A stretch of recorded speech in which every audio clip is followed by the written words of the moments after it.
पंजाब विधान सभा चोणां दे विच कहंदे कहाउंदे खब्बी खाना दी हार दा इन्ना लोकां नूं सुकून होया, इन्नी तसल्ली हुई कि लोग ये गल की चर्चा घट करते हैं भी जितया कौन।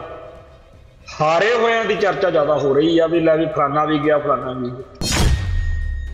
कुल मिला के इस बार की चोण के विच तीन तो मुख मंत्री ढाह ढेरी हो गए ते होर जिहड़े बड़े कहंदे कहाउंदे बिक्रमजीत मजीठिया, नवजोत सिंह सिद्धू ते होर बड़े चर्चित जिहड़े चेहरे रहे ने पिछले समियां दे विच अड्ड अड्ड कारणा करके विवादां 'च रहे लोग ने, उन्हां दी हार आ जिहड़ी उह तों बहुत लोकां नूं तसल्ली ते सुकून जिहा मिलिया। मसले बड़े आ ते उन्हां मसलियां दे हल जिहड़े ने उह किसे कोले है नहीं ते अज ही चर्चा होण लग पई कि आम आदमी पार्टी नूं बहुत वड्डा बहुमत भावें मिल गया। अजे सरकार ने मुख मंत्री की पदवी दी जां सरकार दे होर विधायकां दे मंत्रियां ने सौं चकनी आ, पर अज ही मीडिया दे विच चर्चा छिड़ पई आ भी ये करनगे की। 24 घंटे नहीं बीते ते लोकां दी चर्चा ये भी चल पई कि जिन्ना तंद ताणी उलझिया होया पंजाब दा, जिन्ना बुरा हाल आ पंजाब दे सारे सिस्टम दा, ये तो कोई चमत्कार नाल ही ठीक हो सकदा। इन्हां ने लारे बहुत वड्डे लाते आ, मसले बड़े वड्डे ने ते हुण लोकां ने भालणिया रिजल्ट ते 70-80 साल दा जिहड़ा कोढ़ जम्मिया होया वो 4-5 महीनों च तां दूर होणों रहा जां 5 सालां च भी दूर होणों रहा। सो इस करके आम आदमी पार्टी जिहड़ी आ उहने कंढियां दा ताज सिर ते चक लिया। इत्थों तक चर्चा चल पई आ कि भगवंत मान होवे जां पंजाब दे होर विधायक होण, जदों आम आदमी पार्टी की केजरीवाल की लीडरशिप आ जिहड़ी राघव चड्डे होनी जदों ज़्यादा दखलअंदाजी करनगे तां बड़ी जल्दी पटाका भी पै सकदा ते बगावत भी हो सकती है कि जिहड़ी हैगी आ सानूं हर गल लई तातों पुछ के कदम क्यों पुट्टना पै रिहा।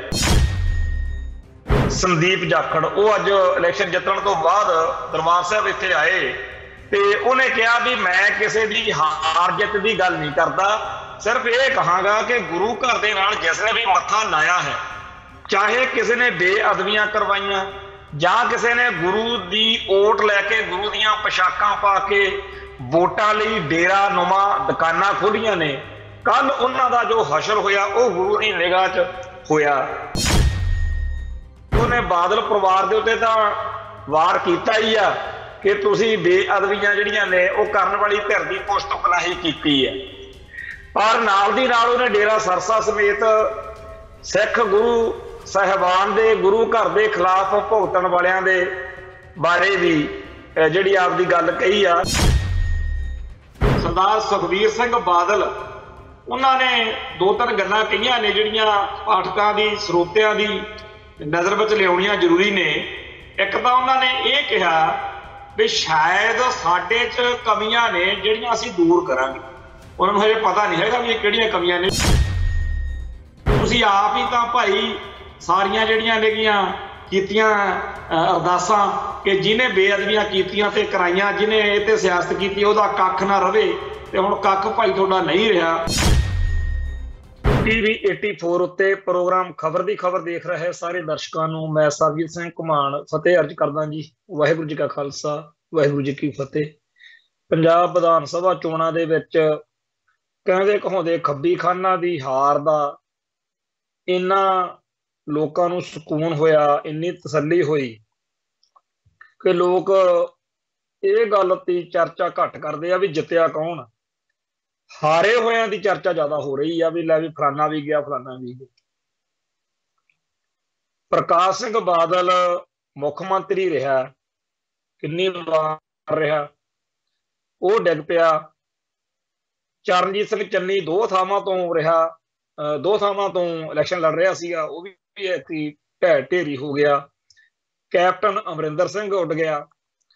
सो कुल मिला के इस बार की चोण के विच 3 तो मुख मंत्री ढह ढेरी हो गए ते होर जिहड़े बड़े कहंदे कहाउंदे बिक्रमजीत मजीठिया, नवजोत सिंह सिद्धू ते होर बड़े चर्चित जिहड़े चेहरे रहे ने पिछले समियां दे विच ਅੱਡ ਅੱਡ ਕਾਰਨਾਂ ਕਰਕੇ ਵਿਵਾਦਾਂ 'ਚ ਰਹੇ ਲੋਕ ਨੇ, ਉਹਨਾਂ ਦੀ ਹਾਰ ਆ ਜਿਹੜੀ, ਉਹ ਤੋਂ ਬਹੁਤ ਲੋਕਾਂ ਨੂੰ ਤਸੱਲੀ ਤੇ ਸਕੂਨ ਜਿਹਾ ਮਿਲਿਆ ਕਿ ਵੋਟਾਂ ਰਾਹੀਂ ਘੱਟੋ ਘੱਟ ਅਸੀਂ ਇਹਨਾਂ ਲੋਕਾਂ ਨੂੰ ਉਹਦੇ ਦਾ ਕੋਈ ਸਜ਼ਾ ਦੇ ਨਹੀਂ ਸੀ ਸਕਦੇ, ਚਲੋ ਇਦਾਂ ਹੀ ਸਹੀ। ਮਸਲੇ ਬੜੇ ਆ ਤੇ ਉਹਨਾਂ ਮਸਲਿਆਂ ਦੇ ਹੱਲ ਜਿਹੜੇ ਨੇ ਉਹ ਕਿਸੇ ਕੋਲੇ ਹੈ ਨਹੀਂ। ਤੇ ਅੱਜ ਹੀ ਚਰਚਾ ਹੋਣ ਲੱਗ ਪਈ ਕਿ ਆਮ ਆਦਮੀ ਪਾਰਟੀ ਨੂੰ ਬਹੁਤ ਵੱਡਾ ਬਹੁਮਤ ਭਾਵੇਂ ਮਿਲ ਗਿਆ, ਅਜੇ ਸਰਕਾਰ ਨੇ ਮੁੱਖ ਮੰਤਰੀ ਦੀ ਪਦਵੀ ਦੀ ਜਾਂ ਸਰਕਾਰ ਦੇ ਹੋਰ ਵਿਧਾਇਕਾਂ ਦੇ ਮੰਤਰੀਆਂ ਨੇ ਸਹੁੰ ਚੱਕਣੀ ਆ, ਪਰ ਅੱਜ ਹੀ ਮੀਡੀਆ ਦੇ ਵਿੱਚ ਚਰਚਾ ਛਿੜ ਪਈ ਆ ਵੀ ਇਹ ਕਰਨਗੇ ਕੀ। ਤੇ ਹਜੇ 24 ਘੰਟੇ ਨਹੀਂ ਬੀਤੇ ਤੇ ਲੋਕਾਂ ਦੀ ਚਰਚਾ ਇਹ ਵੀ ਚੱਲ ਪਈ ਕਿ ਜਿੰਨਾ ਤੰਦ ਤਾਣੀ ਉਲਝਿਆ ਹੋਇਆ ਪੰਜਾਬ ਦਾ, ਜਿੰਨਾ ਬੁਰਾ ਹਾਲ ਆ ਪੰਜਾਬ ਦੇ ਸਾਰੇ ਸਿਸਟਮ ਦਾ, ਇਹ ਤਾਂ ਕੋਈ ਚਮਤਕਾਰ ਨਾਲ ਹੀ ਠੀਕ ਹੋ ਸਕਦਾ। ਤੇ ਇਹਨਾਂ ਨੇ ਲਾਰੇ ਬਹੁਤ ਵੱਡੇ ਲਾਤੇ ਆ, ਮਸਲੇ ਬੜੇ ਵੱਡੇ ਨੇ, ਤੇ ਹੁਣ ਲੋਕਾਂ ਨੇ ਭਾਲਣਿਆ ਰਿਜ਼ਲਟ। ਤੇ 70-80 ਸਾਲ ਦਾ ਜਿਹੜਾ ਕੋੜ ਜੰਮਿਆ ਹੋਇਆ ਉਹ 4-5 ਮਹੀਨਿਆਂ 'ਚ ਤਾਂ ਦੂਰ ਹੋਣੋਂ ਰਿਹਾ, ਜਾਂ 5 ਸਾਲਾਂ 'ਚ ਵੀ ਦੂਰ ਹੋਣੋਂ ਰਿਹਾ। ਸੋ ਇਸ ਕਰਕੇ ਆਮ ਆਦਮੀ ਪਾਰਟੀ ਜਿਹੜੀ ਆ ਉਹਨੇ ਕੰਢਿਆਂ ਦਾ ਤਾਜ ਸਿਰ ਤੇ ਚੱਕ ਲਿਆ। ਇਹ ਜਿਹੜਾ ਹੈਗਾ ਕੰਮ ਕਾਫੀ ਕਸੂਤਾ ਜਿਹੜਾ ਹੈਗਾ ਉਹ ਹੋਣ ਜਾ ਰਿਹਾ।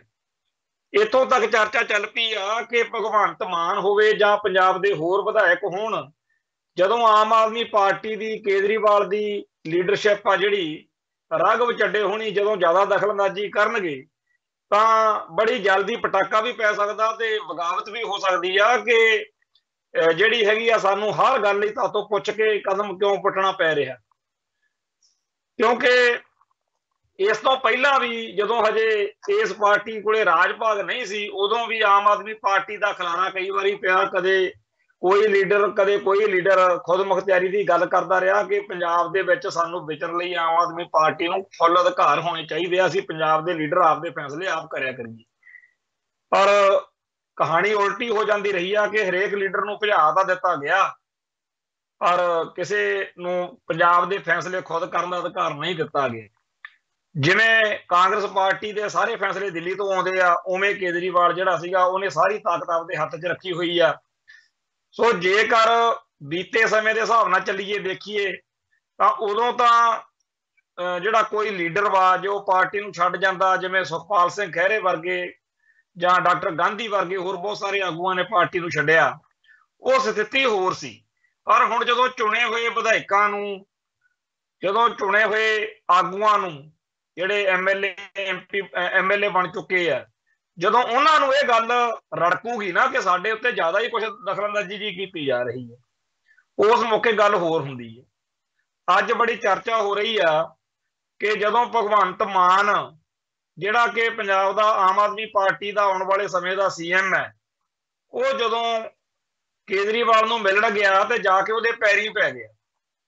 ਵੈਸੇ ਇਸ ਤੋਂ ਪਹਿਲਾਂ ਵੀ ਕਈ ਸਾਡੇ ਕੋਲੇ ਵੀਡੀਓਜ਼ ਨੇਗੇ ਜਿਹਦੇ ਵਿੱਚ ਨਵਜੋਤ ਸਿੱਧੂ ਜਿਹੜਾ ਹੈ ਉਹ ਸੋਨੀਆ ਗਾਂਧੀ ਦੇ ਜਾਂ ਇਵੇਂ ਹੀ ਜਿਹੜਾ ਆਪਣਾ ਬਾਦਲ ਪਰਿਵਾਰ ਵਾਲੇ ਨੇ ਇਹਨਾਂ ਦੇ ਪਰਿਵਾਰ ਦੇ ਮੈਂਬਰਾਂ ਦੀਆਂ ਨਹੀਂਆਂ ਮੋਦੀ ਹੋਣਾ ਦੇ ਪੈਰਾਂ ਨੂੰ ਹੱਥ ਲਾਉਂਦੇ ਆ। ਇੱਥੋਂ ਤੱਕ ਕਿ ਵੱਡੇ ਬਾਦਲ ਦੀ, ਵੱਡੇ ਬਜ਼ੁਰਗ ਚਿੱਟੀ ਦਾੜੀ ਵਾਲੇ ਦੀ ਵੀ ਇਹੋ ਜਿਹੀਆਂ ਫੋਟੋਆਂ ਜਾਂ ਵੀਡੀਓਜ਼ ਹੈਗੀਆਂ ਜਿਹਦੇ ਵਿੱਚ ਉਹ ਕਿਸੇ ਲਾਲਾ ਜੀ ਦੇ ਪੈਰਾਂ ਤੇ ਝੁਕੇ ਹੋਏ ਨੇ।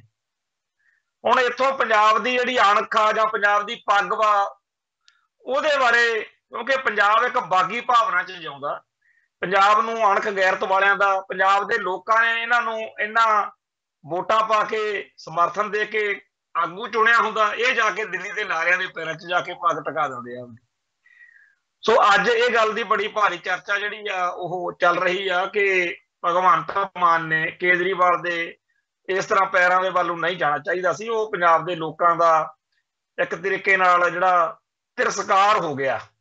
ਖੈਰ ਇਹੋ ਜਿਹੀਆਂ ਗੱਲਾਂ ਬਾਤਾਂ ਬੜੀਆਂ ਚੱਲਣਗੀਆਂ, ਪਰ ਇੱਕ ਹੋਰ ਨਿਵੇਕਲੀ ਗੱਲ ਅੱਜ ਹੋਈ ਕਿ ਬਲਰਾਮ ਜਾਖੜ ਜਿਹੜਾ, ਉਹਨੂੰ ਤਾਂ ਆਪਾਂ ਸਾਰੇ ਜਾਣਦੇ ਹਾਂ ਕਿ ਕਿਵੇਂ ਸਿੱਖ ਜਜ਼ਬਾਤਾਂ ਦੇ ਖਿਲਾਫ ਉਹ ਬੋਲਦਾ ਰਿਹਾ, ਸਿੱਖ ਸੰਘਰਸ਼ ਦੇ ਖਿਲਾਫ ਉਹਦੇ ਬੜੇ ਭੈੜੇ ਵਿਚਾਰ ਨੇ। ਪਰ ਅੱਜ ਉਹਦਾ ਜਿਹੜਾ ਬੇਟਾ ਸੁਨੀਲ ਜਾਖੜ, ਉਹ ਇਲੈਕਸ਼ਨ ਜਿੱਤਣ ਤੋਂ ਬਾਅਦ ਵਿੱਚ ਉਹਦਾ ਜਿਹੜਾ ਇਲੈਕਸ਼ਨ ਦੇ ਰਿਜ਼ਲਟ ਜਿਹੜੇ ਸੰਦੀਪ ਜਾਖੜ ਹੈਗਾ, ਹਾਂ ਸੁਨੀਲ ਜਾਖੜ ਦਾ ਬੇਟਾ, ਉਹ ਜਿੱਤਿਆ। ਬਲਰਾਮ ਜਾਖੜ ਦਾ ਮੁੰਡਾ ਹੈਗਾ ਸੁਨੀਲ ਜਾਖੜ, ਗਾਹਾਂ ਬੇਟਾ ਉਹਨਾਂ ਦਾ ਸੰਦੀਪ ਜਾਖੜ। ਉਹ ਅੱਜ ਇਲੈਕਸ਼ਨ ਜਿੱਤਣ ਤੋਂ ਬਾਅਦ ਦਰਬਾਰ ਸਾਹਿਬ ਇੱਥੇ ਆਏ ਤੇ ਉਹਨੇ ਕਿਹਾ ਵੀ ਮੈਂ ਕਿਸੇ ਦੀ ਹਾਰ ਜਿੱਤ ਦੀ ਗੱਲ ਨਹੀਂ ਕਰਦਾ, ਸਿਰਫ ਇਹ ਕਹਾਂਗਾ ਕਿ ਗੁਰੂ ਘਰ ਦੇ ਨਾਲ ਜਿਸ ਨੇ ਵੀ ਮੱਥਾ ਲਾਇਆ ਹੈ, ਚਾਹੇ ਕਿਸੇ ਨੇ ਬੇਅਦਬੀਆਂ ਕਰਵਾਈਆਂ ਜਾਂ ਕਿਸੇ ਨੇ ਗੁਰੂ ਦੀ ਓਟ ਲੈ ਕੇ ਗੁਰੂ ਦੀਆਂ ਪੋਸ਼ਾਕਾਂ ਪਾ ਕੇ ਵੋਟਾਂ ਲਈ ਡੇਰਾ ਨੁਮਾ ਦੁਕਾਨਾਂ ਖੋਲੀਆਂ ਨੇ, ਕੱਲ ਉਹਨਾਂ ਦਾ ਜੋ ਹਸ਼ਰ ਹੋਇਆ ਉਹ ਗੁਰੂ ਦੀ ਨਿਗਾਹ 'ਚ ਹੋਇਆ। ਕਹਿਣ ਤੋਂ ਭਾਵ ਉਹਨੇ ਬਾਦਲ ਪਰਿਵਾਰ ਦੇ ਉੱਤੇ ਤਾਂ ਵਾਰ ਕੀਤਾ ਹੀ ਆ ਕਿ ਤੁਸੀਂ ਬੇਅਦਬੀਆਂ ਜਿਹੜੀਆਂ ਨੇ ਉਹ ਕਰਨ ਵਾਲੀ ਧਿਰ ਦੀ ਪੁਸ਼ਤਗੁਨਾਹੀ ਕੀਤੀ ਹੈ, ਪਰ ਨਾਲ ਦੀ ਨਾਲ ਉਹਨੇ ਡੇਰਾ ਸਰਸਾ ਸਮੇਤ ਸਿੱਖ ਗੁਰੂ ਸਾਹਿਬਾਨ ਦੇ ਗੁਰੂ ਘਰ ਦੇ ਖਿਲਾਫ ਭੁਗਤਣ ਵਾਲਿਆਂ ਦੇ ਬਾਰੇ ਵੀ ਜਿਹੜੀ ਆਪਦੀ ਗੱਲ ਕਹੀ ਆ ਕਿ ਇਹ ਦੁਕਾਨਾਂ ਖੋਲੀ ਬੈਠੇ ਆ ਤੇ ਇਹਨਾਂ ਦਾ ਹਸ਼ਰ ਮਾੜਾ ਹੋਇਆ। ਇਸ ਵਾਰ ਡੇਰਾ ਸਰਸਾ ਵਾਲਿਆਂ ਦੀ ਹਮਾਇਤ ਵੀ ਬਾਦਲ ਪਰਿਵਾਰ ਨੂੰ ਬਚਾ ਨਹੀਂ ਸਕੀ। ਡੇਰਾ ਸਰਸਾ ਵਾਲਿਆਂ ਦੀ ਇੰਨੀ ਦੁਰਗਤੀ ਰਹੀ ਕਿ ਆਪਦਾ ਜਿਹੜਾ ਕੁੜਮਾ ਹਰਮਿੰਦਰ ਜੱਸੀ ਉਹਦੀ ਵੀ ਪੂਰੀ ਵੋਟਾਂ ਦੇ ਵਿੱਚ ਜੀ ਤੁੱਕੀ ਨਿਕਲ ਗਈ, ਬਿਲਕੁਲ ਦੁਰਗਤੀ ਉਹਦੀ ਹੋਈ ਹੈ। ਤੇ ਕੱਲੀ ਉਹਦੀ ਨਹੀਂ, ਜਿਹਦੀ ਵੀ ਸਪੋਰਟ ਡੇਰਾ ਸਰਸਾ ਵਾਲਿਆਂ ਨੇ ਕੀਤੀ ਉਹਨਾਂ ਸਾਰਿਆਂ ਦਾ ਹਸ਼ਰ ਮਾੜਾ ਹੀ ਹੋਇਆ। ਸੋ ਡੇਰਾ ਸਰਸਾ ਸਮੇਤ ਬਾਕੀ ਜਿੰਨੇ ਡੇਰੇਦਾਰ ਨੇ ਜਿਹੜੇ ਮੋਦੀ ਦੇ ਚਰਨ ਵੰਦਨਾ ਕਰਕੇ ਆਏ, ਉਹਨਾਂ ਸਾਰਿਆਂ ਦੀ ਸਪੋਰਟ ਵੀ ਭਾਜਪਾ ਦੇ ਕਿਸੇ ਕੰਮ ਨਹੀਂ ਆਈ। ਕਹਿਣ ਤੋਂ ਭਾਵੇਂ ਕਿ ਇਸ ਵਾਰ ਵੋਟਾਂ ਦੇ ਵਿੱਚ ਕੁਝ ਵੱਖਰੇ ਜਿਹੜੇ ਰੁਝਾਨ ਆ ਉਹ ਸਾਹਮਣੇ ਆਏ ਤੇ ਸਭ ਤੋਂ ਵੱਡੀ ਗੱਲ ਇਹ ਕਿ ਕਹਿੰਦੇ ਕਹਾਉਂਦੇ ਖੱਬੀ ਖਾਨਾ ਨੂੰ ਇਹ ਚਿੱਤੇ ਹੀ ਨਹੀਂ ਸੀ, ਕਿਉਂਕਿ ਸਾਡਾ ਵੀ ਇਹੀ ਅੰਦਾਜ਼ਾ ਸੀ ਕਿ ਬੇਸ਼ੱਕ ਆਮ ਆਦਮੀ ਪਾਰਟੀ ਬਹੁਤ ਵੱਡੀ ਲੀਡ ਲੈ ਜਾਵੇ ਵੋਟਾਂ ਦੇ ਵਿੱਚ, ਪਰ ਏਡੀ ਵੱਡੀ ਗਿਣਤੀ 'ਚ ਸ਼ਾਇਦ ਨਾ ਵਿਧਾਇਕ ਹੋਣ ਕਿ ਉਹ ਕੱਲੀ ਸਰਕਾਰ ਬਣਾ ਜਾਵੇ, ਕਿਸੇ ਦਾ ਰਲ ਕੇ ਸਰਕਾਰ ਬਣਾਉਣੀ ਪਊ। ਪਰ ਵੋਟਾਂ ਦੇ ਨਤੀਜੇ ਜਿਹੜੇ ਆ ਉਹ ਬਿਲਕੁਲ ਸਾਰਿਆਂ ਦੀਆਂ ਗਿਣਤੀਆਂ ਮਿਣਤੀਆਂ ਤੋਂ ਵੱਖਰੇ ਹੋਏ ਨੇ। ਅੰਮ੍ਰਿਤਸਰ ਦੇ ਵਿੱਚ ਮਜੀਠੀਆ ਤੇ ਨਵਜੋਤ ਸਿੰਘ ਸਿੱਧੂ ਦੀ ਆਪਸ ਵਿੱਚ ਹੀ ਜਿਹੜੀ ਤਕਰਾਰ ਚੱਲਦੀ ਸੀ, ਇਸ ਸਾਰੇ ਸਮੇਂ ਦੌਰਾਨ ਕਿਸੇ ਨੇ ਸੋਚਿਆ ਹੀ ਨਹੀਂ ਸੀ ਵੀ ਬੀਬੀ ਜੀਵਨਜੋਤ ਕੌਰ ਆ ਵੀ ਉਹ ਵੀ ਕੋਈ ਕੈਂਡੀਡੇਟ ਆ। ਕਈ ਇਹੋ ਜਿਹੇ ਆਮ ਆਦਮੀ ਪਾਰਟੀ ਦੇ ਵਿਧਾਇਕ ਬਣ ਗਏ ਜਿਨ੍ਹਾਂ ਦੀ ਸਾਰੀ ਚੋਣ ਮੁਹਿੰਮ ਦੌਰਾਨ ਕਿਸੇ ਨੇ ਬਹੁਤੀ ਚਰਚਾ ਨਹੀਂ ਸੁਣੀ ਸੀ। ਕੁੰਵਰ ਵਿਜੇ ਪ੍ਰਤਾਪ ਸਿੰਘ ਇੱਕ ਪੁਲਿਸ ਅਧਿਕਾਰੀ ਆ ਜਿਹਨੇ ਬੇਅਦਬੀਆਂ ਦੇ ਮਸਲੇ ਉੱਤੇ ਬਾਦਲ ਪਰਿਵਾਰ ਨੂੰ ਕਾਫੀ ਵਿਪਤਾ ਵੀ ਪਾਈ, ਜਦੋਂ ਉਹਨੇ ਸਾਰੇ ਤੱਥ ਲੈ ਕੇ ਆਂਦੇ ਤੇ ਬਾਦਲ ਪਰਿਵਾਰ ਨੇ ਬਾਬਾ ਅਵਾ-ਤਵਾ ਵੀ ਉਹਦੇ ਖਿਲਾਫ ਬੋਲਿਆ। ਉਹ ਵੀ ਇਸ ਵਾਰੀ ਵਿਧਾਇਕ ਚੁਣਿਆ ਗਿਆ ਤੇ ਹੁਣ ਇਹ ਵੀ ਚਰਚਾ ਵਾ ਕਿ ਉਹਨੂੰ ਕੋਈ ਅਹਿਮ ਅਹੁਦਾ ਜਿਹੜਾ ਹੈਗਾ ਸਰਕਾਰ ਵਿੱਚ ਕੋਈ ਵਧੀਆ ਬਾਜ਼ਾਰ ਤੋਂ ਉਹਨੂੰ ਦਿੱਤੀ ਜਾਊਗੀ। ਤੇ ਇਸ ਸਾਰੇ ਕਾਸੇ ਦੌਰਾਨ ਬਾਦਲ ਪਰਿਵਾਰ ਵੱਲੋਂ ਵੀ ਹੱਥ ਪੱਲਾ ਮਾਰਿਆ ਜਾ ਰਿਹਾ। ਅੱਜ ਸਰਦਾਰ ਸੁਖਬੀਰ ਸਿੰਘ ਬਾਦਲ ਉਹਨਾਂ ਨੇ ਦੋ ਤਿੰਨ ਗੱਲਾਂ ਕਹੀਆਂ ਨੇ ਜਿਹੜੀਆਂ ਪਾਠਕਾਂ ਦੀ ਸਰੋਤਿਆਂ ਦੀ ਨਜ਼ਰ ਵਿੱਚ ਲਿਆਉਣੀਆਂ ਜ਼ਰੂਰੀ ਨੇ। ਇੱਕ ਤਾਂ ਉਹਨਾਂ ਨੇ ਇਹ ਕਿਹਾ ਵੀ ਸ਼ਾਇਦ ਸਾਡੇ 'ਚ ਕਮੀਆਂ ਨੇ ਜਿਹੜੀਆਂ ਅਸੀਂ ਦੂਰ ਕਰਾਂਗੇ। ਉਹਨਾਂ ਨੂੰ ਹਜੇ ਪਤਾ ਨਹੀਂ ਹੈਗਾ ਵੀ ਇਹ ਕਿਹੜੀਆਂ ਕਮੀਆਂ ਨੇ, ਵੀ ਅਸੀਂ ਕਿਵੇਂ ਬਰਗਾੜੀ, ਬਹਿਬਲ ਕਲਾਂ ਤੇ ਸਾਰੇ ਪੰਜਾਬ ਦੇ ਵਿੱਚ ਗੁਰੂ ਸਾਹਿਬ ਦੇ ਸਰੂਪਾਂ ਦੀਆਂ ਬੇਅਦਬੀਆਂ ਕਰਨ ਵਾਲਿਆਂ ਦੀ ਰਾਖੀ ਕੀਤੀ, ਕਿਵੇਂ ਡੇਰਾ ਸਰਸਾ ਨਾਲ ਯਾਰੀ ਪਗਾਉਣ ਲਈ ਸਿੱਖਾਂ ਨੂੰ ਜਲੀਲ ਕੀਤਾ, ਕਿਵੇਂ ਅਸੀਂ ਕਿਸਾਨ ਸੰਘਰਸ਼ ਤੋਂ ਪਹਿਲਾਂ ਉਹਨਾਂ ਕਾਲੇ ਕਾਨੂੰਨਾਂ ਦੀ ਹਮਾਇਤ ਕੀਤੀ, ਕਿਵੇਂ ਅਸੀਂ ਪੰਥ ਅਤੇ ਪੰਜਾਬ ਦੇ ਖਿਲਾਫ ਭੁਗਤਣ ਵਾਲੇ ਹਰ ਬਦਮਾਸ਼ ਦੀ, ਹਰ ਗੁੰਡੇ ਦੀ, ਹਰ ਅਜਾਸ਼ ਤੇ ਬਦਕਾਰ ਬੰਦੇ ਦੀ ਜਿਹੜੀ ਆ ਉਹ ਹਮਾਇਤ ਕੀਤੀ।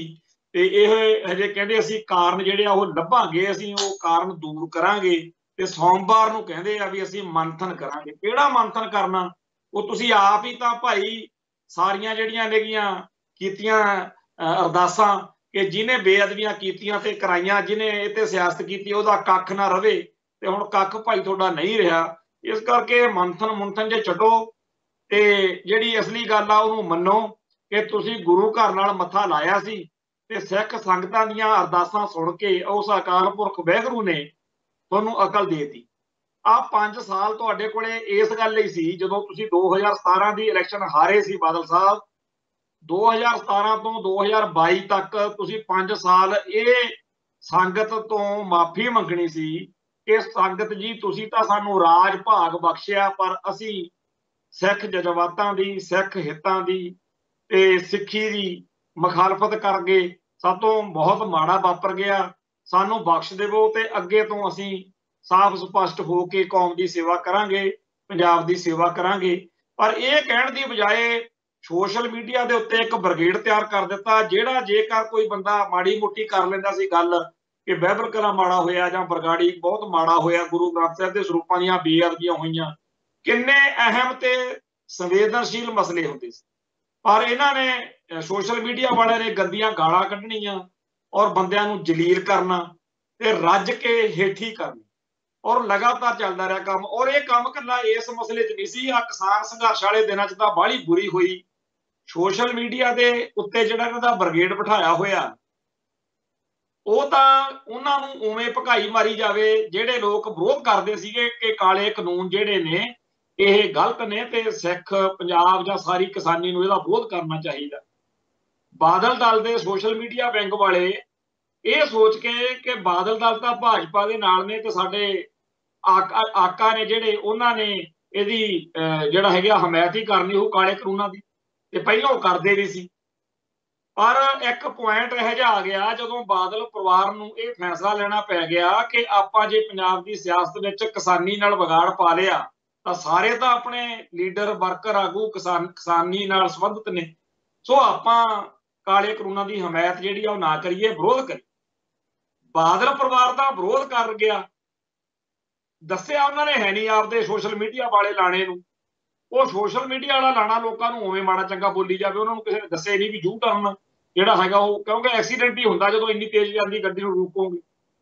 ਸੋ ਜਿਹੜਾ ਗਾਲਾਂ ਗੂਲਾਂ ਕੱਢ ਕੇ ਲੋਕਾਂ ਨੂੰ ਜਲੀਲ ਕਰਕੇ, ਲੋਕਾਂ ਨੂੰ ਹੇਠੀ ਕਰਕੇ ਇਹਨਾਂ ਨੇ ਚਲਾਇਆ ਹੋਇਆ ਸੀ ਕੰਮ, ਇਹ ਮੰਨਣ ਦੀ ਬਜਾਏ ਕਿ ਸਾਡੀ ਕਰਤੂਤ ਬੜੀ ਮਾੜੀ ਆ, ਸੰਗਤ ਜੀ ਮਾਫ ਕਰ ਦਿਓ, ਉਹਦਾ ਰਿਜ਼ਲਟ ਇਹ ਨਿਕਲਿਆ ਕਿ 2022 ਦੇ ਵਿੱਚ ਪਿਛਲੀ ਵਾਰ ਤਾਂ ਜੇ ਫੇਰ 15-20 ਸੀਗੀਆਂ ਸੀਟਾਂ, ਐਤਕੀ 3 ਸੀਟਾਂ ਤੇ ਆ ਗਈ। ਅਕਾਲੀ ਦਲ ਆਪਦੇ ਆਪ ਨੂੰ ਇਹ ਕਹਿੰਦੇ ਆ ਵੀ ਅਸੀਂ 1920 ਵਾਲਾ ਅਕਾਲੀ ਦਲ ਆ, ਇਹ ਤਾਂ ਹੈ ਨਹੀਂ, ਉਹਦਾ ਪਤਾ ਸਾਰਿਆਂ ਨੂੰ।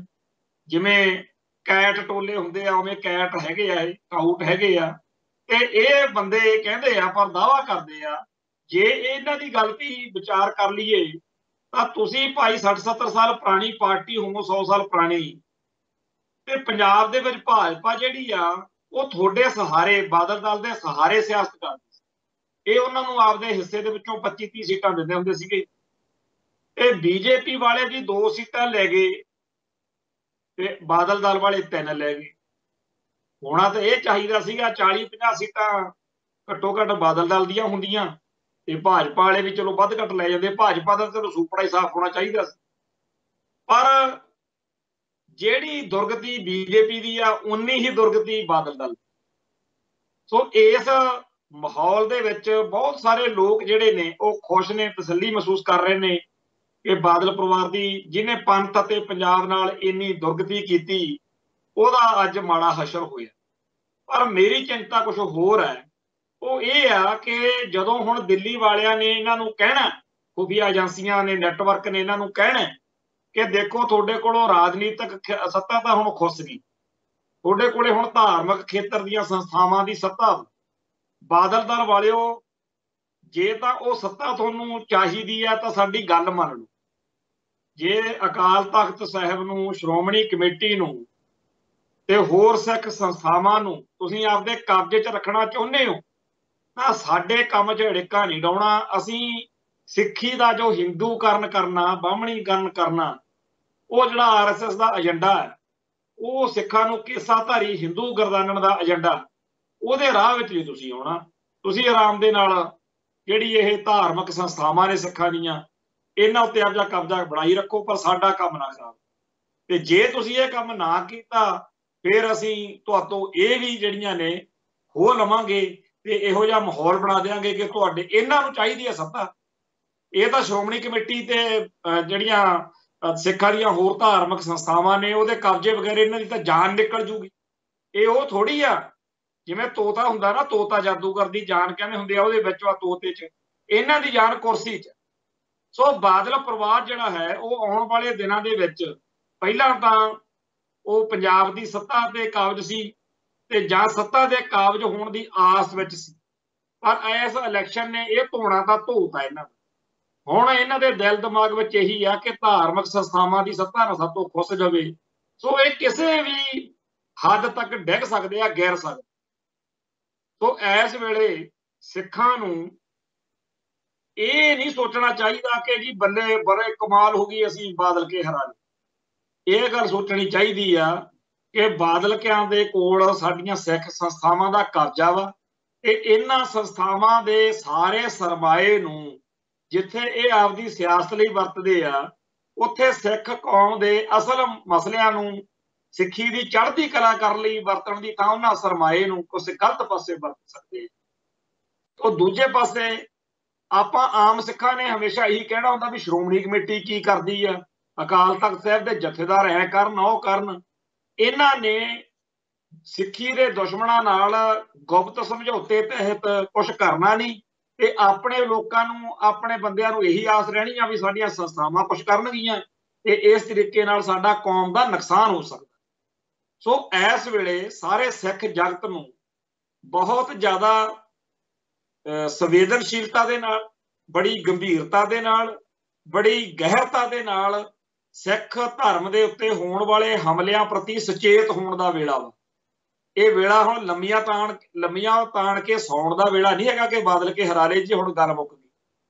ਦੂਜੇ ਪਾਸੇ ਜਿਹੜੀ ਧਿਰ ਕੋਲੇ ਇਸ ਵੇਲੇ ਰਾਜ ਸੱਤਾ ਗਈ ਆ, ਉਹਦਾ RSS ਦੀ ਬੀ ਟੀਮ ਉਹਨੂੰ ਕਿਹਾ ਜਾਂਦਾ, ਉਹਦੇ ਕੋਲੋਂ ਕੋਈ ਆਸ ਨਹੀਂ ਕਿ ਪੰਜਾਬ ਉੱਤੇ ਹੋਣ ਵਾਲੇ ਹਮਲਿਆਂ ਦਾ ਕੋਈ ਉਹ ਰਾਹ 'ਚ ਚੰਗਾ ਜਵਾਬ ਦੇ ਸਕਣਗੇ। ਜਿਵੇਂ ਕਾਂਗਰਸ ਅਤੇ ਬਾਦਲ ਦਲ ਨੇ ਕੋਈ ਕਸਰ ਨਹੀਂ ਛੱਡੀ ਪੰਜਾਬ ਦੇ ਖਿਲਾਫ ਭੁਗਤੇ ਆ, ਆਮ ਆਦਮੀ ਪਾਰਟੀ ਦੀ ਲੀਡਰਸ਼ਿਪ ਜਿਹੜੀ ਆ ਉਹਦੇ ਤੋਂ ਕੋਈ ਆਸ ਨਹੀਂ। ਕੇਜਰੀਵਾਲ ਚਾਹੇ ਉਹ ਹਿਮਾਚਲ ਨੂੰ ਤਾਂ ਕਰੋੜਾਂ ਰੁਪਏ ਦੇ ਸਕਦੇ ਆ, ਪਰ ਪੰਜਾਬ ਨੂੰ ਦਰਿਆਵਾਂ ਦੇ ਖਜ਼ਾਨੇ ਦੇ, ਪੰਜਾਬ ਦੇ ਦਰਿਆਈ ਪਾਣੀਆਂ ਦਾ ਹਰਜਾਨਾ ਨਹੀਂ ਦੇ ਸਕਦੇ। ਨਾ ਇਸ ਆਮ ਆਦਮੀ ਪਾਰਟੀ ਨੇ ਇਹ ਤੋਂ ਕੋਈ ਆਸ ਆ ਵੀ ਇਹ ਹਿਮਾਚਲ ਜਾਂ ਜਿਵੇਂ ਹਿਮਾਚਲ ਨੂੰ ਪੈਸੇ ਮਿਲਦੇ ਆ ਉਵੇਂ ਇਹ ਹਰਿਆਣੇ ਤੇ ਰਾਜਸਥਾਨ ਕੋਲੋਂ ਮੁਆਵਜ਼ਾ ਮੰਗੇ ਪੰਜਾਬ ਦੇ ਦਰਿਆਈ ਪਾਣੀਆਂ ਦਾ। ਕਾਂਗਰਸ ਨੇ ਤਾਂ ਇਹ ਕੰਮ ਕਰਨਾ ਨਹੀਂ ਸੀ, ਨਾ ਇਹ ਕੰਮ ਕਰਨਾ ਸੀ ਬਾਦਲ ਦਲ ਨੇ। ਕਾਂਗਰਸ ਨੇ ਇਸ ਕਰਕੇ ਨਹੀਂ ਸੀ ਕਰਨਾ ਕਿਉਂਕਿ ਉਹਨੇ ਹਰਿਆਣੇ ਅਤੇ ਹਿਮਾਚਲ 'ਚ ਵੀ, ਹਰਿਆਣੇ ਤੇ ਰਾਜਸਥਾਨ ਦੇ ਵਿੱਚ ਵੀ ਚੋਣਾਂ ਲੜਨੀਆਂ ਹੁੰਦੀਆਂ, ਉੱਥੇ ਵੀ ਕਾਂਗਰਸ। ਤੋਂ ਇਸ ਕਰਕੇ ਉਹਨਾਂ ਨੇ ਤਾਂ ਇਹ ਕੰਮ ਕਰਨਾ ਨਹੀਂ ਸੀਗਾ ਵੀ ਹਰਿਆਣੇ ਤੇ ਰਾਜਸਥਾਨ ਤੋਂ ਪੰਜਾਬ ਦੇ ਦਰਿਆਈ ਪਾਣੀਆਂ ਦਾ ਮੁਆਵਜ਼ਾ ਮੰਗ ਲਿਆ ਜਾਵੇ। ਤੇ ਬਾਦਲ ਦਲ ਭਾਜਪਾ ਦੇ ਹੇਠਾਂ ਲੱਗਿਆ ਸੀ, ਉਹਨਾਂ ਦੀ ਜੁੱਤੀ ਹੇਠਾਂ ਸੀ, ਇਸ ਕਰਕੇ ਇਹਨਾਂ ਨੇ ਨਹੀਂ ਇਹ ਕੰਮ ਕਰਨਾ ਸੀ। ਹੁਣ ਆ ਗਈ ਆ ਆਮ ਆਦਮੀ ਪਾਰਟੀ, ਤੇ ਆਮ ਆਦਮੀ ਪਾਰਟੀ ਤੋਂ ਵੀ ਕੋਈ ਬਹੁਤੀ ਆਸ ਨਹੀਂ ਕਿਉਂਕਿ ਜੇਕਰ ਪੰਜਾਬ ਨੇ ਹਰਿਆਣੇ ਅਤੇ ਰਾਜਸਥਾਨ ਤੋਂ ਮੁਆਵਜ਼ਾ ਮੰਗ ਲਿਆ ਫਿਰ ਦਿੱਲੀ ਤੋਂ ਵੀ ਮੰਗਾਂਗੇ ਤੇ ਦਿੱਲੀ ਬੈਠਾ ਕੇਜਰੀਵਾਲ ਇਹ ਕੰਮ ਕਰ ਨਹੀਂ ਸਕਦਾ। ਤੇ ਜੇਕਰ ਪੰਜਾਬ ਦੇ ਦਰਿਆਈ ਪਾਣੀਆਂ ਦੀ ਲੁੱਟ ਬਰਕਰਾਰ ਰਹਿਣੀ ਆ ਜਾਂ ਪੰਜਾਬ ਦੇ ਭਾਖੜਾ ਬਿਆਸ ਮੈਨੇਜਮੈਂਟ ਬੋਰਡ ਵਰਗੇ ਮਸਲੇ ਬਰਕਰਾਰ ਰਹਿਣੇ ਆ ਤਾਂ ਫੇਰ ਦੱਸੋ ਪੰਜਾਬ ਨੂੰ ਆਮ ਆਦਮੀ ਪਾਰਟੀ ਦਾ ਰਾਜ ਭਾਗ ਆਉਣ ਤੇ ਜ਼ਿਆਦਾ ਦੁੱਗਣੀ ਜਿਹੜੀ ਆ ਸੁਚੇਤ ਹੋ ਕੇ ਜ਼ਿੰਮੇਵਾਰੀ ਨਿਭਾਉਣ ਦਾ ਵੇਲਾ ਨਹੀਂ ਆ ਗਿਆ। ਇਸ ਤੋਂ ਅੱਗੇ ਜੇ ਆਪਾਂ ਸੋਚੀਏ ਤਾਂ ਪੰਜਾਬ ਦੇ ਹਰ ਪਿੰਡ ਦੇ ਵਿੱਚ ਇਸ ਮੌਕੇ ਆਮ ਆਦਮੀ ਪਾਰਟੀ ਦੇ ਹੱਕ ਦੇ ਵਿੱਚ ਡਟੇ ਹੋਏ ਸਾਡੇ ਆਲੇ ਦੁਆਲੇ ਵਿੱਚ ਲੋਕ ਨੇ। ਉਹਨਾਂ ਨੂੰ ਇਹ ਲੱਗਦਾ ਕਿ ਅਸੀਂ ਕਾਂਗਰਸ ਅਤੇ ਬਾਦਲ ਦਲ ਨੂੰ, ਜਿਹੜੇ ਕਿ ਬਹੁਤ ਮਾੜੇ ਨਿਕਲੇ, ਗਲਤ ਨਿਕਲੇ, ਪੰਜਾਬ ਦੇ ਹੱਕਾਂ ਲਈ ਕੰਮ ਨਹੀਂ ਕਰਦੇ, ਅਸੀਂ ਉਹਨਾਂ ਨੂੰ ਹਰਾਇਆ ਵਾ ਤੇ ਹੁਣ ਸਾਡੇ ਕੋਲੇ ਰਾਜ ਸੱਤਾ ਆਈ ਆ ਤੇ ਅਸੀਂ ਪੰਜਾਬ ਦੀ ਕਾਇਆ ਕਲਪ ਕਰਾਂਗੇ। ਬੜੀ ਚੰਗੀ ਗੱਲ ਲੱਗਦੀ ਆ ਦੇਖਣ ਨੂੰ, ਸੁਣਨ ਨੂੰ। ਪਰ ਭਾਰਤ ਦਾ ਜਿਹੜਾ ਸਾਰਾ ਸਿਸਟਮ ਆ ਜਿਹਦੇ ਵਿੱਚ ਬਿਊਰੋਕ੍ਰੇਸੀ, ਅਫਸਰਸ਼ਾਹੀ ਬਹੁਤ ਭਾਰੂ ਆ, ਉਹ ਇਸ ਆਮ ਆਦਮੀ ਪਾਰਟੀ ਨੂੰ ਇਸ ਪਾਸੇ ਆਉਣ ਦਊਗੀ। ਪੰਜਾਬ ਦੀ ਬਿਹਤਰੀ ਦਾ ਕੋਈ ਪ੍ਰੋਜੈਕਟ ਪੰਜਾਬ ਵਿੱਚ ਕਦੇ ਅੱਜ ਤੱਕ ਇਹਨਾਂ ਨੇ ਕਾਮਯਾਬ ਨਹੀਂ ਹੋਣ ਦਿੱਤਾ। ਮੈਂ ਇੱਕ ਗੱਲ ਇੱਥੇ ਦੱਸਣੀ ਚਾਹੁੰਦਾ ਕਿ 1966 ਵਿੱਚ ਪੰਜਾਬੀ ਬੋਲੀ ਦੇ ਆਧਾਰ ਤੇ ਪੰਜਾਬੀ ਸੂਬਾ ਬਣਿਆ, ਜਿੱਥੇ ਪੰਜਾਬੀ ਬੋਲੀ ਨੂੰ ਬਹੁਤ ਜ਼ਿਆਦਾ ਬੁਲੰਦ ਕਰਨ ਦੇ ਲਈ ਹਰ ਸਾਲ ਪੈਸਾ ਖਰਚਿਆ ਜਾਂਦਾ ਤੇ ਸਰਕਾਰੀ ਤੌਰ ਤੇ ਆਰਡਰ ਨਿਕਲਦੇ ਆ ਕਿ ਜਿਹੜਾ ਕੋਈ ਪੰਜਾਬੀ 'ਚ ਕੰਮ ਨਹੀਂ ਕਰਦਾ ਉਹਦਾ ਆਹ ਕਰ ਦਿਆਂਗੇ, ਉਹ ਕਰ ਦਿਆਂਗੇ। ਪਰ ਪੰਜਾਬ ਦੀ ਸਾਰੀ ਅਫਸਰਸ਼ਾਹੀ ਪੂਰਾ ਡਟੀ ਹੋਈ ਆ ਕਿ ਅਸੀਂ ਪੰਜਾਬ ਦੇ ਵਿੱਚ ਪੰਜਾਬੀ ਬੋਲੀ ਦਾ ਜਿਹੜਾ ਬੁਲੰਦ ਨਹੀਂ ਹੋਣ ਦਿੰਦੇ। ਇੱਥੋਂ ਤੱਕ ਕਿ ਸਰਕਾਰੀ ਤੌਰ ਦੇ ਉੱਤੇ ਇਹ ਆਰਡਰ ਵੀ ਅੱਜ ਤੱਕ ਚੰਗੀ ਤਰ੍ਹਾਂ ਲਾਗੂ ਨਹੀਂ ਕਰਵਾਇਆ ਜਾ ਸਕਿਆ ਕਿ ਜਿਹੜੇ ਪੰਜਾਬ ਦੇ ਸਕੂਲ ਕਾਲਜ ਨੇ ਜਿੱਥੇ ਪੰਜਾਬੀ ਬੋਲਣ ਤੇ ਜੁਰਮਾਨੇ ਕੀਤੇ ਜਾਂਦੇ ਨੇ ਉਹਨਾਂ ਦੇ ਖਿਲਾਫ ਕੋਈ ਕਾਰਵਾਈ ਹੋ ਜਾਵੇ। ਪੰਜਾਬੀ ਬੋਲੀ ਦੇ ਆਧਾਰ ਤੇ ਬਣੇ ਹੋਏ ਸੂਬੇ ਨੂੰ ਇੱਥੋਂ ਪੰਜਾਬੀ ਨੂੰ ਸਭ ਤੋਂ ਵੱਡਾ ਖਤਰਾ ਹੈ। ਇਸ ਟਾਈਮ ਕੈਨੇਡਾ ਵਿੱਚ ਵੱਸਦੇ ਹੋਏ ਸਾਡੇ ਭਾਈਚਾਰੇ, ਅਮਰੀਕਾ 'ਚ ਵੱਸਦੇ ਹੋਏ ਸਾਡੇ ਭਾਈਚਾਰੇ ਦੇ ਬੱਚਿਆਂ ਨੂੰ ਤਾਂ ਪੰਜਾਬੀ ਵਧੀਆ ਆਉਂਦੀ ਆ, ਪਰ ਸਾਡੇ ਇੱਥੇ ਜਿਹੜੀ ਪੰਜਾਬੀ ਸਿਖਾਈ ਜਾਂਦੀ ਆ ਉਹ ਅੰਗਰੇਜ਼ੀ ਅਤੇ ਹਿੰਦੀ ਦੀ ਇਹੋ ਜਿਹੀ ਇੱਕ ਖਿਚੜੀ ਬੋਲੀ ਨਿਆਣਿਆਂ ਨੂੰ ਪਰੋਸੀ ਜਾ ਰਹੀ ਆ ਕਿ ਜਿਹੜੇ ਅੱਜ ਸਾਡੇ ਬੱਚੇ ਬੱਚੀਆਂ ਨੇ ਉਹਨਾਂ ਤੋਂ ਪੰਜਾਬੀ ਦੇ ਬਹੁਤ ਸਾਰੇ ਸ਼ਬਦਾਂ ਦਾ ਉਚਾਰਨ ਨਹੀਂ ਕਰ ਪਾ ਰਿਹਾ। ਉਹਨਾਂ ਨੂੰ ਉਹ ਜਦੋਂ ਅਸੀਂ ਜਿਹੜੇ ਪਿੰਡਾਂ 'ਚ ਤੱਪੜ ਵਾਲੇ ਸਕੂਲਾਂ 'ਚ ਚੰਗੇ ਵਧੀਆ ਮਾਸਟਰ ਭੈਣ ਜੀਆਂ ਦੇ ਚੰਡੇ ਹੋਏ ਜਦੋਂ ਬੋਲਦੇ ਆ ਨਾ, ਉਹਨਾਂ ਨੂੰ ਲੱਗਦਾ ਵੀ ਇਹ ਕਿਹੜੀ ਬੋਲੀ ਬੋਲਦੇ ਆ, ਜਦੋਂ ਕਿ ਅਸਲ ਠੇਠ ਸ਼ੁੱਧ ਪੰਜਾਬੀ ਅਸੀਂ ਬੋਲ ਰਹੇ ਹਾਂ ਤੇ ਉਹ ਲੋਕ ਗਲਤ ਬੋਲੀ ਬੋਲ ਰਹੇ ਆ। ਜੇ 10 ਸ਼ਬਦਾਂ ਦਾ ਕੋਈ ਵਾਕ ਹੋਵੇ, ਉਹ 3 ਸ਼ਬਦ ਹਿੰਦੀ ਦੇ ਤੇ 3 ਜਿਹੜੇ ਨੇਗੇ ਅੰਗਰੇਜ਼ੀ ਦੇ ਤੇ 4 ਸ਼ਬਦ ਜਿਹੜੇ ਨੇ ਉਹ ਪੰਜਾਬੀ ਦੇ ਬੋਲ ਕੇ ਸਮਝਦੇ ਆ ਕਿ ਅਸੀਂ ਬੜੀ ਸ਼ੁੱਧ ਤੇ ਸਹੀ ਪੰਜਾਬੀ ਬੋਲ ਰਹੇ। ਜਦੋਂ ਇਸ ਤਰੀਕੇ ਨਾਲ ਪੰਜਾਬ ਦੇ ਵਿੱਚ ਪੰਜਾਬੀ ਬੋਲੀ ਦੇ ਖਿਲਾਫ ਜਦੋਂ ਵੀ ਕਿਤੇ ਕੋਈ ਆਵਾਜ਼ ਬੁਲੰਦ ਹੋਈ ਹੈ, ਉਸ ਮੌਕੇ ਜ਼ਰੂਰ ਮੌਕੇ ਸਰਕਾਰੀ ਤੌਰ ਤੇ ਉਹਦਾ ਵਿਰੋਧ ਨਹੀਂ ਕਿਉਂਕਿ ਕੀਤਾ ਜਾ ਸਕਦਾ ਹੁੰਦਾ। ਜਿਵੇਂ ਪਿੱਛੇ ਜੇ ਪੰਜਾਬ ਦੀ ਸਿੱਖ ਜਵਾਨੀ ਨੇ ਇਹ ਮੁੱਦਾ ਉਠਾਇਆ ਕਿ ਸਾਰੇ ਪੰਜਾਬ ਦੇ ਜਿਹੜੇ ਸੜਕਾਂ ਤੇ ਬੋਰਡ ਲੱਗੇ ਹੋਏ ਨੇ, ਇੱਥੇ ਪੰਜਾਬੀ ਨੂੰ ਹੇਠਲੇ ਦਰਜੇ ਦੇ ਉੱਤੇ ਕਿਉਂ ਰੱਖਿਆ ਹੋਇਆ। ਉਸ ਟਾਈਮ ਅਫਸਰਸ਼ਾਹੀ ਜਾਂ ਸਰਕਾਰ ਵਿਰੋਧ ਨਹੀਂ ਕਰ ਸਕਦੀ ਸੀ ਕਿਉਂਕਿ ਪੰਜਾਬ ਦੇ ਵਿੱਚ ਪੰਜਾਬੀ ਬੋਲੀ ਨੂੰ ਪਹਿਲ ਮਿਲਣੀ ਚਾਹੀਦੀ ਆ ਤੇ ਸਰਕਾਰੀ ਤੌਰ ਦੇ ਉੱਤੇ ਇਹ ਕੰਮ ਪਹਿਲ ਦੇ ਆਧਾਰ ਤੇ ਹੋਣਾ ਚਾਹੀਦਾ ਕਿ ਪੰਜਾਬੀ ਬੋਲੀ ਨੂੰ ਬੁਲੰਦ ਕਿਰਦਾਰ ਜਿਹੜਾ ਉਹਦਾ ਮਿਲੇ। ਤੋ ਉਹਦਾ ਵਿਰੋਧ ਨਹੀਂ ਸੀ ਕਰ ਸਕਦੇ। ਇਸ ਕਰਕੇ ਮਰਦੀ ਨੇ ਅੱਕ ਚੱਬਿਆ ਵਾਲੀ ਗੱਲ ਸੀ ਕਿ ਹੁਣ ਸਾਨੂੰ ਇਹ ਨਹੀਂ, ਇਹਨਾਂ ਨੇ ਉਹਨਾਂ ਸਾਰੇ ਨੌਜਵਾਨਾਂ ਦੇ ਉੱਤੇ ਪਰਚੇ ਦਰਜ ਕਰਕੇ ਉਹਨਾਂ ਨੂੰ ਜੇਲ੍ਹਾਂ 'ਚ ਸੁੱਟਣਾ ਸੀ। ਇਹ ਬਿਲਕੁਲ ਉਵੇਂ ਦੀ ਗੱਲ ਆ ਜਿਵੇਂ 1990-91 ਦੇ ਵਿੱਚ ਪੰਜਾਬੀ ਲਾਗੂ ਕਰਨ ਦੇ ਲਈ ਖਾੜਕੂ ਸਿੰਘਾਂ ਨੇ ਆਰਡਰ ਦਿੱਤਾ, ਹੁਕਮ ਦਿੱਤਾ, ਉਦੋਂ ਰਾਤੋਂ ਰਾਤ ਹੀ ਥਾਣਿਆਂ ਦੀਆਂ ਕੰਧਾਂ ਤੇ ਵੀ ਪੰਜਾਬੀ ਆ ਗਈ ਸੀ। ਕਿਉਂ ਨਹੀਂ ਉਸ ਮੌਕੇ ਦੇ ਸਰਕਾਰੀ ਅਫਸਰਾਂ ਨੇ ਵਿਰੋਧ ਕੀਤਾ? ਕਿਉਂਕਿ ਪਤਾ ਸੀ ਕਿ ਪੰਜਾਬ ਦੇ ਵਿੱਚ ਪੰਜਾਬੀ ਬੋਲੀ ਹੀ ਲਾਗੂ ਕਰਨੀ ਚਾਹੀਦੀ, ਪਰ ਪੰਜਾਬੀ ਬੋਲੀ ਨੂੰ ਲਾਗੂ ਕਰਨ ਦਾ ਸਰਕਾਰੀ ਤੌਰ ਤੇ ਆਰਡਰ ਜੇ ਆ ਉਹ ਕਦੇ ਨਹੀਂ ਆਇਆ। ਜੇ ਆਇਆ ਤਾਂ ਉਹਨੂੰ ਲਾਗੂ ਨਹੀਂ ਕਦੇ ਕੀਤਾ ਗਿਆ, ਪਰ ਜਦੋਂ ਵੀ ਆਇਆ ਖਾੜਕੂਆਂ ਨੇ ਕੀਤਾ ਤਾਂ ਉਦੋਂ ਹੋ ਗਈ ਸੀ ਪੰਜਾਬੀ ਲਾਗੂ। ਤੇ ਜਾਂ ਜਦੋਂ ਆ ਪਿਛਲੇ ਸਮੇਂ ਦੇ ਵਿੱਚ ਪੰਜਾਬੀ ਦੇ ਜਿਹੜੇ ਬੋਰਡ ਸੀ ਉਹ ਠੀਕ ਕੀਤੇ ਗਏ। ਪਰ ਅੱਜ ਵੀ ਸਭ ਤੋਂ ਮਾੜਾ ਹਾਲ ਜੇ ਕਿਤੇ ਪੰਜਾਬੀ ਬੋਲੀ ਦਾ ਹੈ ਤਾਂ ਉਹ ਪੰਜਾਬ ਵਿੱਚ। ਇੰਨਾ ਮਾੜਾ ਹਾਲ ਪੰਜਾਬ ਦੇ ਸਕੂਲਾਂ ਦੇ ਵਿੱਚ ਵਾ ਕਿ ਮਾਸਟਰ ਭੈਣ ਜੀਆਂ ਜਿਹੜੀਆਂ ਨੇ ਉਹ ਬੱਚਿਆਂ ਦੀ ਬੋਲੀ ਵਿਗਾੜ ਰਹੀਆਂ ਨੇ, ਔਰ ਇਹ ਸਾਰਾ ਕੁਝ ਪੰਜਾਬ ਦੇ ਅਫਸਰਸ਼ਾਹੀ ਦੇ ਨਿਗਾਹ ਹੇਠ ਹੋ ਰਿਹਾ। ਤੇ ਜਿਹੜੇ ਅਫਸਰ ਦੇ ਕੋਲ ਕੋਈ ਪੰਜਾਬੀ 'ਚ ਚਿੱਠੀ ਲਿਖ ਕੇ ਲੈ ਜਾਵੇ, ਐਪਲੀਕੇਸ਼ਨ ਅਰਜੀ ਲਿਖ ਕੇ ਲੈ ਜਾਵੇ, ਉਹ ਉਹਦੇ ਵੱਲ ਐ ਦੇਖਦਾ ਜਿਵੇਂ ਉਹਦੀ ਹੇਠੀ ਕਰਤੀ ਹੋਵੇ ਕਿ ਮੇਰੇ ਕੋਲੇ ਤੂੰ ਹੁਣ ਪੰਜਾਬੀ ਦੇ ਵਿੱਚ ਚਿੱਠੀ ਲੈ ਕੇ ਕਿਉਂ ਲਿਆਈ। ਜਿੱਥੇ ਪੰਜਾਬ ਦੀਆਂ ਬੈਂਕਾਂ ਦੇ ਵਿੱਚ ਲਿਖ ਕੇ ਲਾਇਆ ਹੋਇਆ ਕਿ ਅਸੀਂ ਇੱਥੇ ਜੀ ਹਿੰਦੀ ਨੂੰ ਪ੍ਰਮੋਟ ਕਰਨਾ, ਹਿੰਦੀ 'ਚ ਲੈ ਕੇ ਆਓ ਕੰਮ, ਅੰਗਰੇਜ਼ੀ 'ਚ ਲੈ ਕੇ ਆਓ। ਪੰਜਾਬ ਦੇ ਵਿੱਚ ਹਰ ਤਰੀਕੇ ਨਾਲ ਪੰਜਾਬੀ ਬੋਲੀ ਨੂੰ ਛੁਟਾਇਆ ਜਾ ਰਿਹਾ ਤੇ ਇਹ ਸਾਰਾ ਕੁਝ ਅਫਸਰਸ਼ਾਹੀ ਦੀ ਛਤਰ ਛਾਇਆ ਹੇਠ ਹੋ ਰਿਹਾ। ਇਵੇਂ ਹੀ ਪੰਜਾਬ ਦੇ ਨਾਲ ਜੁੜੇ ਹੋਏ ਹੋਰ ਸਰੋਕਾਰ ਨੇ, ਖਾਸ ਤੌਰ ਦੇ ਉੱਤੇ ਇੱਥੇ ਸਿੱਖ ਹੋਮਲੈਂਡ ਆ, ਸਿੱਖ ਧਰਮ ਨਾਲ ਜੁੜੇ ਹੋਏ ਇਤਿਹਾਸ ਅਤੇ ਗੁਰਬਾਣੀ ਦੇ ਮੁਤਲਕ ਇੱਥੇ ਪੂਰਾ ਪ੍ਰੋਜੈਕਟ ਚਲਾਇਆ ਜਾ ਰਿਹਾ। ਜਿਹੜਾ ਰੌਲਾ ਇਹਨਾਂ ਦੇ ਵਿੱਚ ਪੂਰਾ ਮਗਿਆ ਹੋਇਆ, ਮੋਰਚਾ ਲੱਗਿਆ ਹੋਇਆ ਚੰਡੀਗੜ੍ਹ, ਮੋਹਾਲੀ। ਇਹ ਪੰਜਾਬ ਸਕੂਲ ਸਿੱਖਿਆ ਬੋਰਡ ਦੀਆਂ ਕਿਤਾਬਾਂ ਦੇ ਵਿੱਚ ਗੁਰਬਾਣੀ ਅਤੇ ਸਿੱਖ ਇਤਿਹਾਸ ਦੇ ਖਿਲਾਫ ਜਿੰਨਾ ਕੁਝ ਆ ਰਿਹਾ ਲਿਖਿਆ ਹੋਇਆ ਉਹ ਵੀ ਇਸ ਅਫਸਰਸ਼ਾਹੀ ਦੀ ਨਜ਼ਰਸਾਨੀ ਹੇਠ ਹੋ ਰਿਹਾ। ਪੰਜਾਬ ਦੇ ਦਰਿਆਈ ਪਾਣੀ ਲੁੱਟੇ ਜਾਣ ਦਾ ਪ੍ਰੋਜੈਕਟ ਆ, ਪੰਜਾਬ ਨੂੰ ਆਰਥਿਕ ਤੌਰ ਤੇ ਘੇਰਨ ਦਾ, ਮਾਰਨ ਦਾ ਪ੍ਰੋਜੈਕਟ ਵਾ। ਗਲਤ ਦਵਾਈਆਂ ਜਿਹੜੀਆਂ ਨੇ, ਜਿਹੜੀਆਂ ਕੀੜੇਮਾਰ ਦਵਾਈਆਂ, ਫਸਲਾਂ ਦੇ ਕੀਟਨਾਸ਼ਕ ਦੀਆਂ ਦਵਾਈਆਂ ਨੇ, ਜਾਂ ਪੰਜਾਬ 'ਚ ਨਸ਼ਾ, ਇਹ ਸਾਰਾ ਕੁਝ ਜਿਹੜੀ ਅਫਸਰਸ਼ਾਹੀ ਦੀ ਛਤਰ ਛਾਇਆ ਹੇਠ ਪੰਜਾਬ ਨੂੰ ਮਾਰਨ ਦਾ ਪ੍ਰੋਜੈਕਟ ਚੱਲ ਰਿਹਾ, ਉਹ ਅਫਸਰਸ਼ਾਹੀ ਨੇ ਬੜੇ ਮਹਿਲ ਬਣਾਏ ਨੇ, ਬੜੇ ਨਜ਼ਾਰੇ ਲਏ ਨੇ। ਪਹਿਲਾਂ ਖਾੜਕੂਵਾਦ ਖਤਮ ਕਰਨ ਦੇ ਨਾਂ ਤੇ ਉਹਨਾਂ ਨੂੰ ਰਜਾਇਆ ਸਟੇਟ ਸਿਸਟਮ ਨੇ, ਤੇ ਹੁਣ ਉਹਨਾਂ ਨੂੰ ਪੰਜਾਬ ਦੀ ਜਵਾਨੀ ਦਾ ਘਾਣ ਕਰਕੇ, ਪੰਜਾਬ ਦਾ ਹਿੰਦੂਕਰਨ ਕਰਨ ਤੇ, ਪੰਜਾਬ ਦੇ ਲੋਕਾਂ ਨੂੰ ਸਿੱਖੀ ਨਾਲੋਂ ਤੋੜਨ ਤੇ ਪੰਜਾਬ ਨੂੰ ਨਸ਼ੇੜੀ ਤੇ ਬਦਮਾਸ਼ ਬਣਾਉਣ ਦੇ ਨਾਂ ਤੇ ਉੱਤੇ ਵੀ ਉਹਨਾਂ ਨੂੰ ਮਾਇਆ ਬਥੇਰੀ ਦਿੱਤੀ ਜਾ ਰਹੀ। ਪੰਜਾਬ ਦੀ ਸਾਰੀ ਬਿਊਰੋਕ੍ਰੇਸੀ ਜਿਹੜੀ ਪੰਥ ਅਤੇ ਪੰਜਾਬ ਦੀ ਦੁਸ਼ਮਣ ਬਣੀ ਬੈਠੀ ਆ, ਉਸ ਅਫਸਰਸ਼ਾਹੀ ਨੂੰ ਆਮ ਆਦਮੀ ਪਾਰਟੀ ਦੇ ਆ ਜਿਹੜੇ ਅਣਜਾਣ ਜੇ, ਅਣੋਭੜ ਜੇ ਤੇ ਤਜਰਬਾ ਕੋਈ ਹੈ ਨਹੀਂ, ਇਹ ਆਗੂ ਕਿਵੇਂ ਕਾਬੂ ਕਰ ਪਾਉਣਗੇ, ਜਦੋਂ ਕਿ ਇਸ ਤੋਂ ਪਹਿਲਾਂ ਕਾਂਗਰਸ ਅਤੇ ਬਾਦਲ ਦਲ ਦੇ ਹੰਢੇ ਹੋਏ ਮੰਝੇ ਹੋਏ ਲੋਕਾਂ ਦੀ ਸਰਪ੍ਰਸਤੀ ਮਿਲਦੀ ਰਹੀ ਆ, ਰਲ ਮਿਲ ਕੇ ਅਗਲੇ ਖਾਂਦੇ ਰਹੇ। ਉਹ ਸਾਰੀਆਂ ਗੱਲਾਂ ਜਿਨ੍ਹਾਂ ਲਈ ਲੋਕਾਂ ਨੂੰ ਚਿੰਤਾ ਆ, ਤਕਲੀਫ ਆ, ਜਿਨ੍ਹਾਂ ਦੁੱਖਾਂ ਕਰਕੇ ਪੰਜਾਬ ਦੇ ਆਮ ਪੇਂਡੂ ਸਮਾਜ ਨੇ ਇਹ ਸਾਡੇ ਦੁੱਖਾਂ ਦਾ ਨਿਵਾਰਨ ਕਰਨਗੇ ਇਹ ਆਮ ਆਦਮੀ ਪਾਰਟੀ ਵਾਲੇ।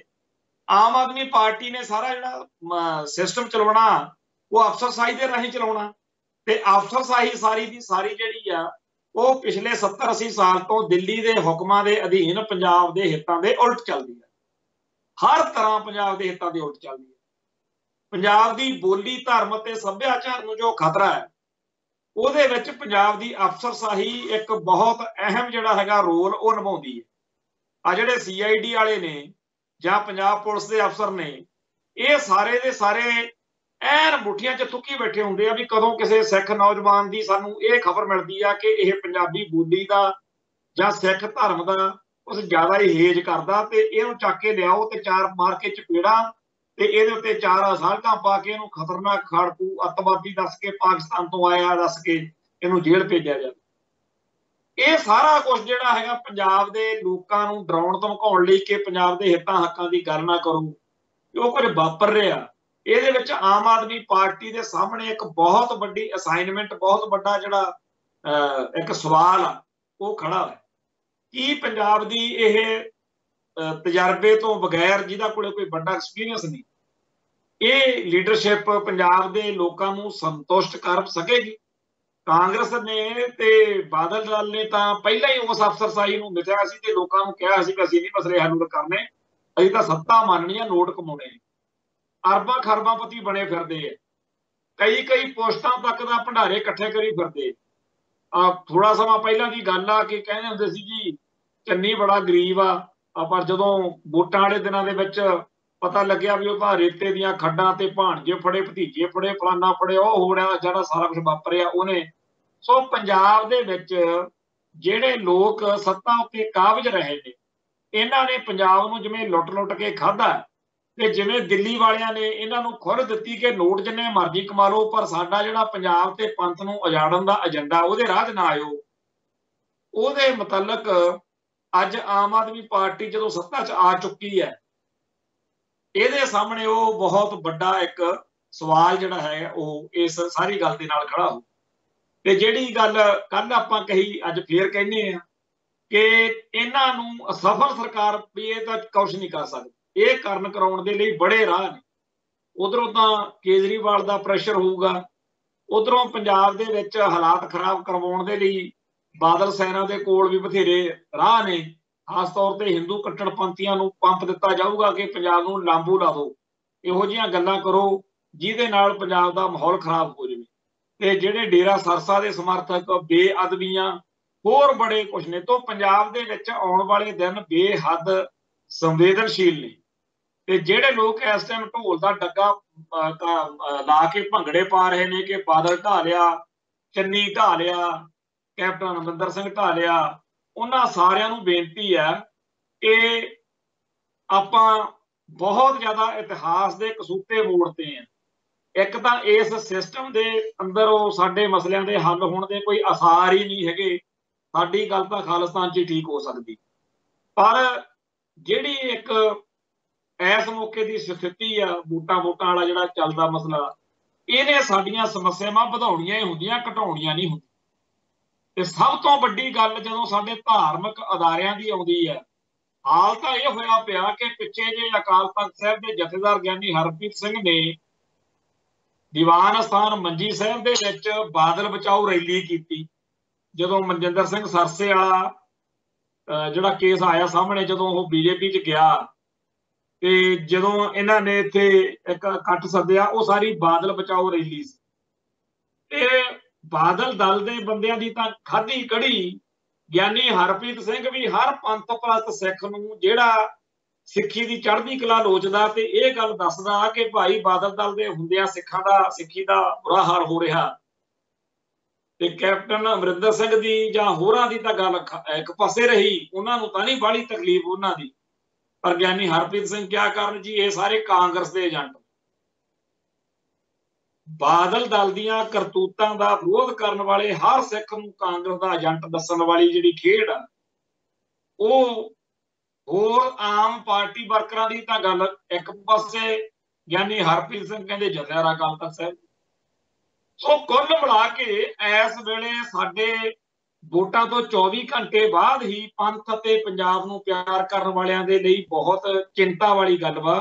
ਇਹ ਕੋਈ ਤਾੜੀਆਂ ਮਾਰਨ ਵਾਲੀ ਜਾਂ ਖੁਸ਼ੀ ਵਾਲੀ ਗੱਲ ਨਹੀਂ। ਚਲੋ 2-4 ਪਲ ਹੁੰਦੇ ਆ ਵੀ ਸਕੂਨ ਜਿਹਾ ਮਿਲਿਆ ਵੀ ਠੀਕ ਆ ਜੀ, ਜਿਨ੍ਹਾਂ ਲੋਕਾਂ ਨੇ ਸਾਨੂੰ ਸਤਾਇਆ, ਜਿਹੜੀ ਕਾਂਗਰਸ ਸਾਡੇ ਸਿੱਖ ਧਰਮ ਦੇ ਵੱਡੇ ਜੂਨ 84 ਨਵੰਬਰ 84 ਜਾਂ ਬਾਅਦ ਵਿੱਚ ਜੋ ਵਾਪਰਿਆ ਉਹਦੀ ਕਰਕੇ ਸਾਨੂੰ ਰੜਕਦੀ ਆ, ਜਾਂ ਜਿਹੜੇ ਬਾਦਲ ਦਲ ਨੇ ਸਾਡੇ ਉੱਤੇ ਅਟੈਕ ਕੀਤਾ ਉਹ ਸਾਨੂੰ ਰੜਕਦੇ ਆ, ਉਹਨਾਂ ਦੀ ਹਾਰ ਦਾ ਕੁਛ ਸਕੂਨ ਤਾਂ ਚਲੋ ਹੁੰਦਾ, ਪਰ ਜੇ ਕਹਿ ਦਈਏ ਵੀ ਹੁਣ ਤਾਂ ਜੀ ਆਪਾਂ ਬਸ ਲੰਮੀਆਂ ਤਾਣ ਕੇ ਸੌਂ ਜਾਓ, ਉਹ ਗੱਲ ਨਹੀਂ। ਆਮ ਆਦਮੀ ਪਾਰਟੀ ਦੇ ਰਾਜ ਭਾਗ ਦੌਰਾਨ ਪੰਥ ਅਤੇ ਪੰਜਾਬ ਦੇ ਪਹਿਰੇਦਾਰਾਂ ਨੂੰ ਹੋਰ ਜ਼ਿਆਦਾ ਮੁਸਤੈਦੀ ਦੇ ਨਾਲ ਆਪਣੇ ਫਰਜ਼ ਜਿਹੜੇ ਆ ਉਹ ਨਿਭਾਉਣੇ ਪੈਣਗੇ। ਸੋ ਇਸ ਚਰਚਾ ਨੂੰ ਇੱਥੇ ਹੀ ਰੋਕਦੇ ਹੋਏ ਕੱਲ ਆਪਾਂ ਫੇਰ ਮਿਲਾਂਗੇ। ਸੋ ਇਸ ਮੌਕੇ ਫਤਿਹ ਅਰਜ ਕਰਦੇ ਹਾਂ। ਨਾਨਕ ਨਾਮ ਚੜ੍ਹਦੀ ਕਲਾ, ਤੇਰੇ ਭਾਣੇ ਸਰਬੱਤ ਦਾ ਭਲਾ। ਵਾਹਿਗੁਰੂ ਜੀ ਕਾ ਖਾਲਸਾ, ਵਾਹਿਗੁਰੂ ਜੀ ਕੀ ਫਤਿਹ।